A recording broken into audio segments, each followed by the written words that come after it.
Hi ಎಲ್ಲರಿಗೂ, ನಾನಿವತ್ತು egg masala ಮಾಡುವ ವಿಧಾನವನ್ನು ಹೇಳುತ್ತೇನೆ. ಇಲ್ಲಿ 3 ನೀರುಳ್ಳಿ, 1 ಟೊಮೆಟೊ, 3 ಕಾಯಿಮೆಣಸು, 2 ಇಂಚು ಶುಂಠಿ ತಗೊಂಡಿದ್ದೇನೆ ಮತ್ತು 6 ಬೇಯಿಸಿದ ಮೊಟ್ಟೆಯನ್ನು ತಗೊಂಡಿದ್ದೇನೆ.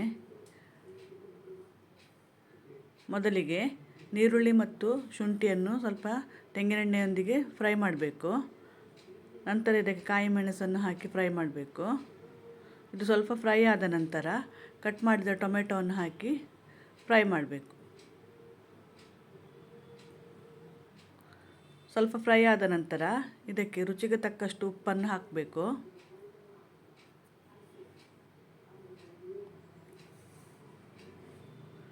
ನಂತರ ನಾನಿಲ್ಲಿ ಅರುಣ ಎಗ್ ಮಸಾಲ ಪೌಡ್ರನ್ನು ತಗೊಂಡಿದ್ದೇನೆ.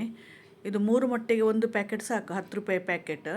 ನಾನಿಲ್ಲಿ 6 ಮೊಟ್ಟೆಗೆ 2 ಪ್ಯಾಕೆಟ್ ಪೌಡರ್ ತಗೊಳ್ತೇನೆ. ಟೊಮೆಟೊ ಮತ್ತು ನೀರುಳ್ಳಿ ಚೆನ್ನಾಗಿ ಫ್ರೈ ಆದ ನಂತರ ಇದನ್ನು ಹಾಕಬೇಕು. ಸ್ವಲ್ಪ ಫ್ರೈ ಮಾಡಬೇಕಿದು. ಡ್ರೈ ಆಗಿದೆ, ಹಾಗಾಗಿ ಸ್ವಲ್ಪ ನೀರನ್ನು ಸೇರಿಸ್ಬೋದು ಇದಕ್ಕೆ.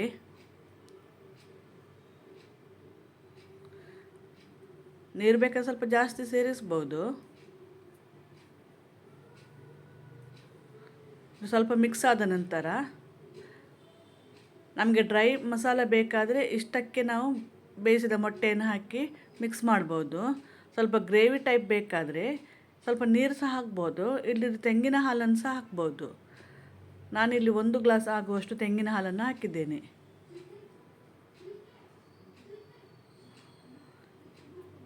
ಇದನ್ನೀಗ ಚೆನ್ನಾಗಿ ಮಿಕ್ಸ್ ಮಾಡಬೇಕು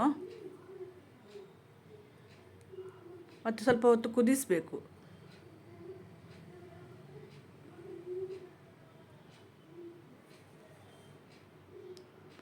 ಗ್ರೇವಿ ಸ್ವಲ್ಪ ದಪ್ಪ ಬೇಕಾದರೆ ಟೊಮೆಟೊ ಮತ್ತು ನೀರುಳ್ಳಿಯನ್ನು ಅರ್ಧ ಬೇಯಿಸಿದ ನಂತರ ಬೇಕಾದರೆ ಮಿಕ್ಸಿ ಜಾರಲ್ಲಿ ಹಾಕಿ ಗ್ರೈಂಡ್ ಮಾಡ್ಬೋದು. ಈಗ ಇದು ಸ್ವಲ್ಪ ಕುದಿ ಬಂದಿದೆ.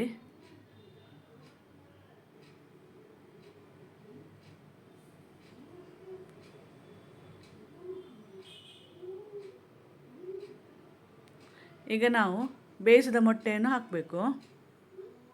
ನಮಗೆ ಬೇಕಾದ ಶೇಪಲ್ಲಿ ಕಟ್ ಮಾಡ್ಬೋದು. ನಾನು 1 ಮೊಟ್ಟೆಯನ್ನು ಹಿಡಿ ಹಾಕಿದ್ದೇನೆ, ಫುಲ್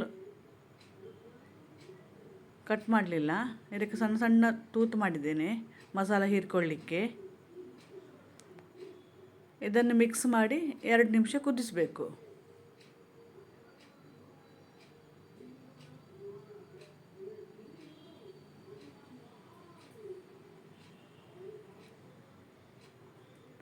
ಇದೀಗ ಆಗಿದೆ. ಇದಕ್ಕೆ ನಂತರ ಕಟ್ ಮಾಡಿದ ಕೊತ್ತಂಬರಿ ಸೊಪ್ಪನ್ನು ಹಾಕಿ ಮಿಕ್ಸ್ ಮಾಡಬೇಕು.